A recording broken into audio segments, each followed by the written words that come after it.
ओम श्री गणेशाय नमः। ओम नमो भगवते वासुदेवाय। हरे कृष्णा कृष्ण कृष्णा हरे हरे, हरे राम राम राम हरे हरे। तव्हां सभिनी हरि भक्तन खे नमस्ते। प्यारा भक्तों, ही कथा पाण गुरु कृपा से हासिल करे रहा आयूं। श्री गणपति सरस्वती जो दरे ध्यान करिया थो मां भागवत महापुराण जो बयान, जैमें व्यासदेव ऐं श्री सुखदेव जी कयो आहे श्री कृष्ण लीला जो गुणगान। सबई चओ जय भागवतम महापुराण। प्यारा भक्तों, कल कथा में पाण श्रीमद् भागवत महापुराण साहिब जे 10 स्कंद जे 72 अध्याय जे चौथे भाग में ॾिठो त श्री श्याम सुंदर जी राजा जरासंध खे घणनि ही धर्मात्माउनि जी कथा ॿुधाइनि था ऐं उहा कथा ॿुधाए चवनि था त हे राजा, तव्हां बि उन्हनि वांगुरु ई धर्मात्मा आहियो। असांखे इच्छा मूजिबि वर ॾेई पंहिंजो जस हिन संसार में खटियो। तंहिं ते जरासंध श्री श्याम सुंदर खे कुझु चवण वारा हुआ। अचो त अॼु पाण उन ई कथा खे वधीक अॻिते वधाईंदे श्रीमद् भागवत महापुराण साहिब जे 10 स्कंद जे 72 अध्याय जे 5 भाग में ॾिसूं त जरासंध श्री श्याम सुंदर खे छा थो चवे। हरे कृष्णा। श्री सुखदेव जी चवण लगा त हे राजा परीक्षित, जरासंध श्री श्याम सुंदर के चयो त हे दजराज, पहिरियां ई तव्हां बिना छल जे पंहिंजो नालो ॿुधायो, तंहिंखां पोइ जेका शइ घुरिजेव सा घुरो। मां पंहिंजे प्राण ॾियण लाइ बि लालच न कंदसि। इहा ॻाल्हि ॿुधी श्री कृष्ण चयो, हे राजा, जे तूं सच पच पुछी त मां कृष्णचंद्र यदुवंशी आहियां ऐं हे ॿई भीमसेन ऐं अर्जुन मुंहिंजी पुफीअ जा पुट आहिनि। मुंहिंजी ऐं तुंहिंजी पाण में अॻु में बि मथुरा में मुलाक़ात थी, तंहिं करे तूं मूंखे सुञाणंदो हूंदे ऐं असीं तो वटि भिख्या वठण न आया आहियूं, पर युद्ध करण आया आहियूं। जा युद्ध तोखे असां टिनीअ मां हिकिड़े साण करणी पवंदी। उहो दान घुरण आया हुआसीं। उन खां सवाइ ॿियो कुझु बि असांखे न घुरिजे।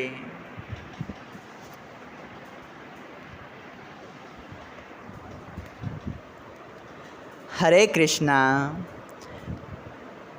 श्री श्याम सुंदर जी इहा ॻाल्हि ॿुधी जरासंध चवणु लॻो त तमामु चङो, मूं तुंहिंजो चवणु मञियो, पर तूं हिकु दफ़े मुंहिंजे साम्हूं भॼी वियो आहीं ऐं ख़ासि मुंहिंजे डप खां द्वारिका में वञी वसियो आहीं। तंहिं करे तो भॼंदड़ सां विरंदे मूंखे शर्म थो अचे। अर्जुन मूं खां उमिरि में नंढो आहे, उन करे उन सां छा विरां। बाक़ी भीमसेन जो मूं जहिड़ो आहे तंहिं सां विरंदसि, पर तव्हीं पहिरियां ई मूं वटि भोॼन करियो, तंहिंखां पोइ धर्म युद्ध कबी। जॾहिं टेई ॼणा पाण में गॾिजी 6 क़िस्मनि जा भोॼन खाई रहिया, तॾहिं जरासंध 2 तरारियूं लोह जूं घुराहे भीमसेन खां ब्राह्मण जो वेस लहाराए हिकिड़ी तरार उन खे ॾिनी ऐं ॿी तरार पाण खईं। ॿई शूरवीर, जिन मां हर हिकु 10-10 हज़ार हाथियुनि जो बल रखंदड़ हो, शहर खां ॿाहिरि विरण वास्ते वञी अखाड़े में बीठा। तॾहिं जरासंध चयो, हे भीमसेन, तूं मुंहिंजे घर ब्राह्मण रूप सां आयो हुवें, तंहिं करे पहिरियां ई तरार तूं हलाए। इहो ॿुधी भीमसेन चयो त हे राजा, धर्म युद्ध में ज्ञान जी ॻाल्हि विझणु वाजिबु न आहे, जंहिंखे वणे सो पहिरियां ई तरार हलाहे। ईअं चई ॿई पहलवान पाण में गदा युद्ध करण लॻा ऐं हिक ॿिए खां तरार जो वार बचाइण लॻा। विरण वक़्तु भीमसेन जा सुवास पवन जे पुटु थियण करे नथे फूंडिया, पर वरी जरासंध भीमसेन खां गदा युद्ध चङी ॼाणंदो हुओ, चालाकी बि रखंदड़ हो। जॾहिं अहिड़ी तरह लड़ाई कंदे कंदे शाम थी, कंहिं बि न हारायो, तॾहिं ॿई शूरवीर गॾिजी राज मंदर ते मोटी आया ऐं भोॼन करे सुम्ही पिया।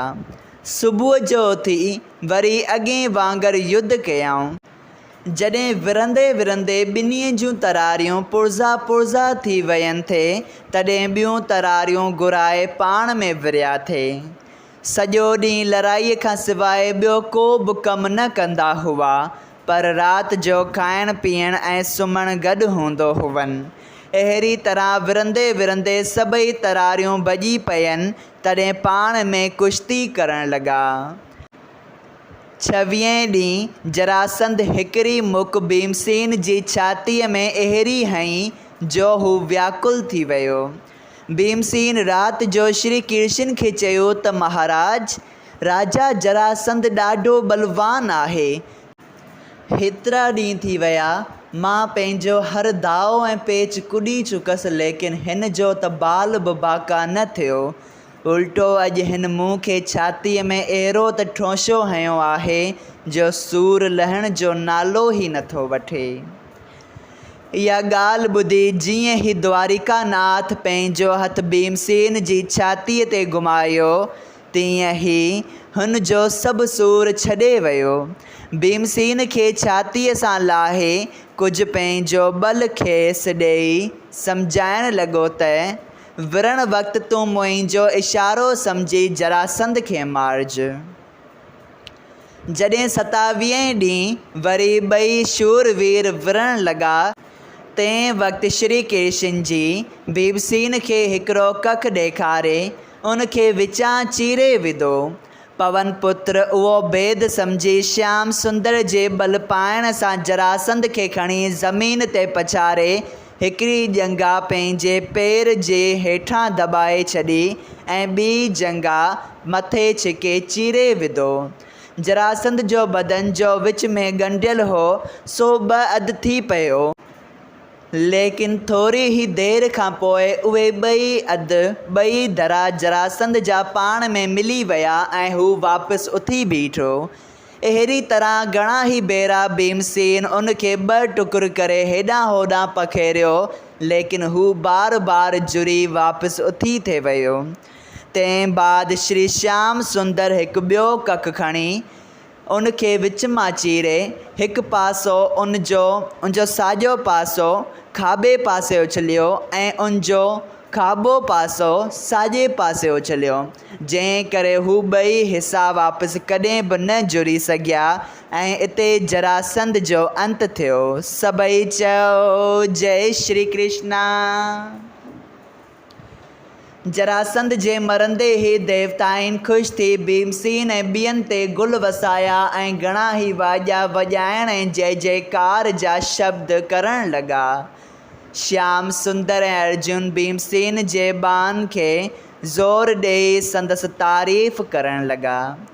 जरासंध जे मरण जी ख़बर शहर में पई त संदसि राणी रोईंदी पिटींदी अची श्याम सुंदर खे चयो, महाराज, तव्हां धन्य आहियो जो जंहिं तव्हां खे सरताईं दान ॾिनो तंहिंजो तव्हां प्राण वरितो।